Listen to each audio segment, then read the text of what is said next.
Lunes na naman. Papasok na naman tayo. It's our routine. Ganitong outfit. Minsan tinatamad na nga akong mag-jacket pero May choice daw pa. tinatamad na akong mag-jacket Minsan pagka medyo gumanda-ganda yung araw, medyo t-shirt na lang ginagamit ko. Kasi t-shirt na lang. Kasi nga ang dami-daming layers. Parang nakakapagod din mag layers ng mga gamit, ng mga damit. So yung routine namin pag umaga ganito.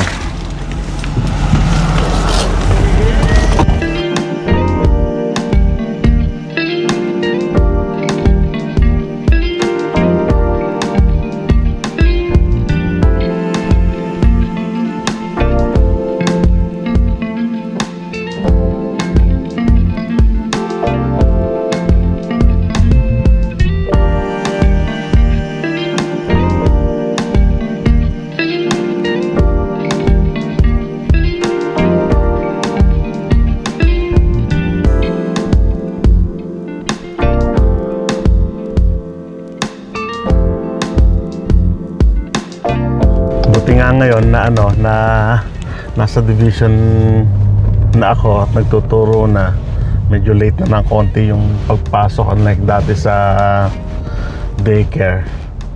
So YMCA na dapat alas 6 pa lang nakagayak ka na kasi alas 7 mag-o-open. Hindi namin alam kung mag-o-open ako ng mas maaga or what, pero usually ang pasok ko doon ay alas 8 dati. Pero ngayon alas 8 pa rin, pero yung start ng klase kasi namin ay nag-i-start siya ng alas 9. Ganon. Kaya mas mahaba-haba ng kaunti yung tulog. Pagka ganitong season naman, ang nagpapabigat sa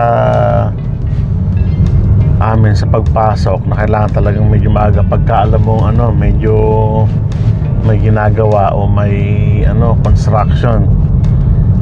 Nabanggit ko nga sa inyo noong nakaraan, di ba, na ang season kapag summer, usually ginagawa nila construction season Ako naman, alas 9 ang pasok. Maagang gumigising at maaga akong hinahatid. Nakikisabay na ako, siya pa na ako. Pamasahe, kama. Pamasahe. Mag-Uber o taxi o mag-bus. Mahal na rin ang bus pass ngayon, Oo. Magkano na inaabot ang bus pass Ngayon? Oo. Hindi ko alam kasi dati 325 Hindi ko lang alam naman kung magkano na. Pero kung kukuha ka ng tawag doon, Dati 88 pero sinasabi nila na tumaas nga daw.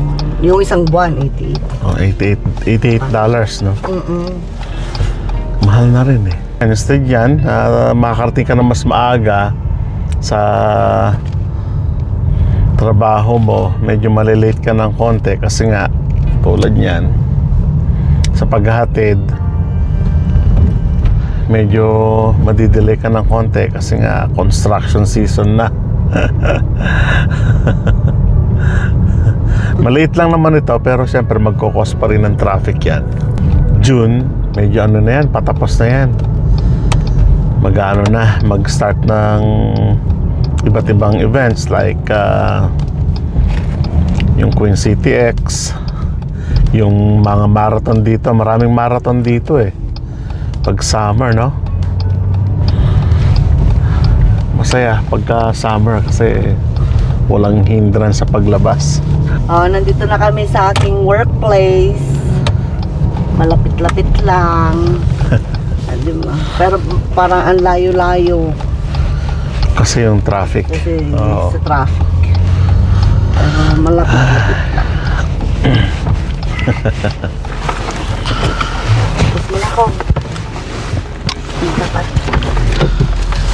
Papasok na siya at paghahatid naman natin Papasok lang siya dyan sa ano, pintuan nila dyan.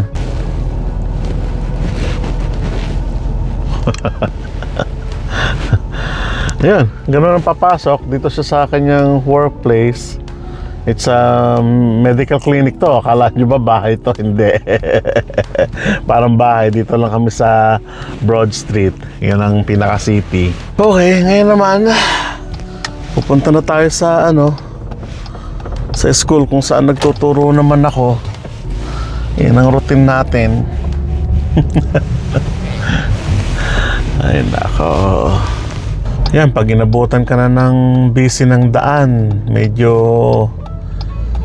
talagang kakain ka rin ng oras sa daan eh. Kaya lang, syempre, hindi naman tulad ng halimbawa sa Manila sana na talagang congested ang traffic. Pag sinabing traffic dito, ito, yung maluwang pa rin yung daan. Kaya nga lang, syempre talagang you have to wait. Maghihintay ka talaga sa ano eh, sa traffic eh. Kaya kailangan medyo maagang ano, maalis din talaga. Kung napansin po ninyo yung bigayan ano ng mga motorista, and of course yung respect sa mga tao. Halimbawa nakita yung nagbi-blink yung ilaw tulad niyan, you have to be respectful sa tao kung sino man yung naglalakad. Ay nako, ganyan talaga. Kailangan sumunod sa batas trapiko. Malala ko nung umuwi kami ng Pilipinas ano. Hininto ako yung tao kasi parang group ata sila nun eh. Doon lang din sa probinsya namin. Shout out sa mga taga Kawayan City, Isabela. Aba, nung hininto ako yung mga tao, siyempre kumbaga, mga ningani ka na unahan mo yung tao, di ba? So, huminto kami. Ano kami sa tapat ng PNB yun. Hininto ko yung tao kasi sa crossing nga naman yun eh. Ang ginawa ng mga motorista sa likod ko, aba, binusinahan ako ng malakas. Kakatawa talaga ako. Sabi ko, okay lang. Kasi pag nasa system mo na ano na kumbaga na-imbibe mo na yung kultura halimbawa dito sa driving dito sa Canada at uwi ka ng let's say ng Pilipinas ano, medyo maano ka na, iba na yung kultura mo sa pagdadrive. Hindi na yung tulad ng dati na sige lang na sige. But now, iba na talaga. Kailangan mong ano irespeto yung kumbaga yun na yung thinking mo kasi kailangan mo respeto, kailangan mong kasi nga ito na yung araw-araw mong ginagawa, di ba? Ito na yung araw-araw mong routine eh. Nasanay ka na. Kahit na nakapikit ka na kung minsan, yun na talaga yung routine mo eh.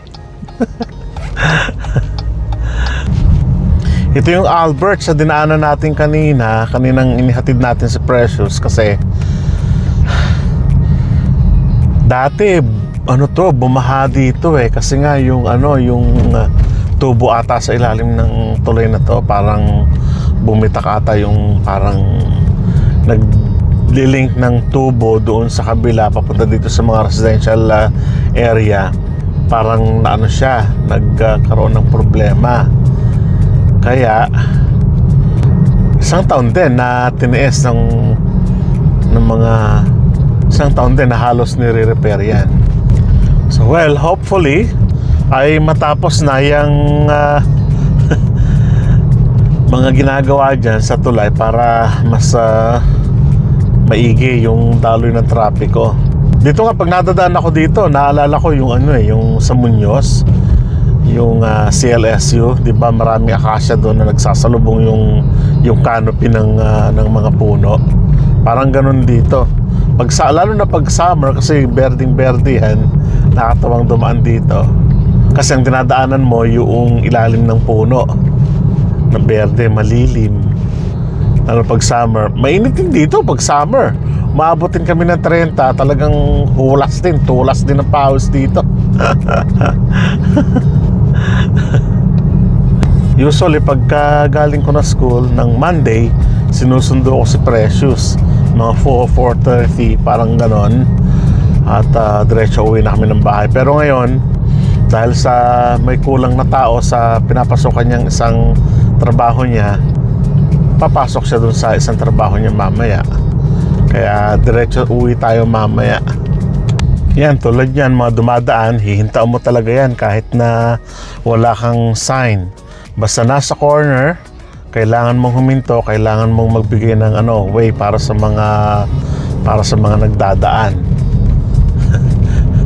Kasi dito sa Canada, sabi ko nga, napakahalaga ng buhay ng tao. Malaking crime kapag nasaktan mo ang isang tao dito. Well, kahit naman sa Pilipinas, kahit naman yung sa atin, but what I mean, yung katulad nun, paglalakad sa pedestrian, malaking ilalaan mong respeto para sa kapwa mo tao. Well, malapit na rin tayo sa ating workplace. At pasok kayo sa loob.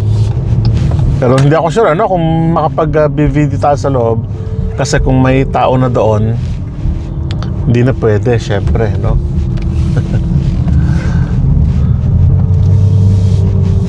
makikita natin, titingnan natin.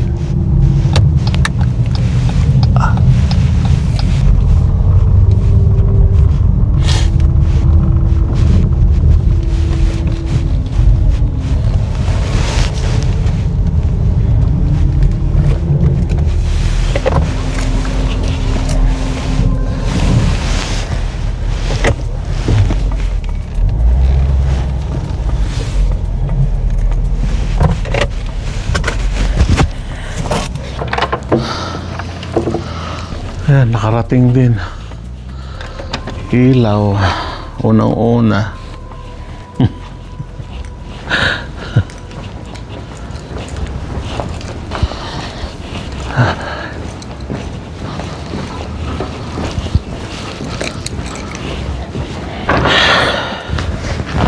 Ayan, mag-aayos na tayo ng gamit niyan.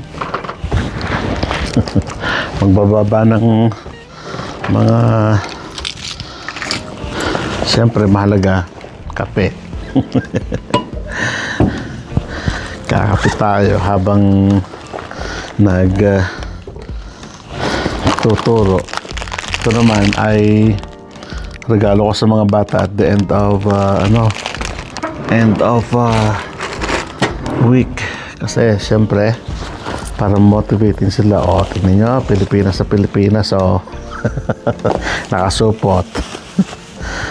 Kasi nga yung aking pagkain ay may mantika. Gumawa ako ng kagabi, ng Korean, parang Korean adobo. Pero kasi medyo na sunog ng kaunti yung aking niluto. Ayan, baba ko na to dito. Yeah. Susunod naman yung aking computer. Ang computer namin dito ay in-issue ng division office. Kaya yan, charge ko na yan. And then yung aking mga activities lalagay ko na dyan. O yung mga activities ng mga bata, rather, parang gano'n. Wala pa naman tao, kaya okay lang. Pero maya-maya mag-uupo na tayo dito. Lalagay ko lang dyan. So habang nagkakape tayo, papasok naman tayo ng mga data natin dito o nagche-check ng mga emails galing sa magulang at syempre yung galing sa division, galing sa opisina. Check natin lahat yan. Medyo mabusisi kapag first hour ng umaga kasi kailangan mo talagang tignan yung mga memorandum na yon, kung ano ba yung mga memo na yon. Dami. Pero kung tatanungin niyo ako kung mahal ko ba yung trabaho ko, mahal na mahal ko kasi ito yung foundation ng trabaho ko simula pa noon sa Pilipinas, di ba? At ayoko na nga sana, sa totoo lang, ayoko na sanang bumalik sa pagtuturo. Pero syempre, na-encourage naman ako ng pinsan ko na na bumalik ulit sa pagtuturo kasi napagod na ako sa sa Pilipinas eh. Nag-elementary din ako doon, high school, and then may mga nagturo din ako ng kolehiyo, mga crack sessions, parang gano'n. But kumbaga na-burnt out ako sa pagtuturo sa Pilipinas. Kaya nung dumating ako dito, nagtrabaho nga kami sa restaurant ng may bahay ko. Parang nagustuhan ko yung restaurant hanggang sa recently nga, umalis ako sa full-time restaurant pero nagpa-part-time pa rin ako. Pero,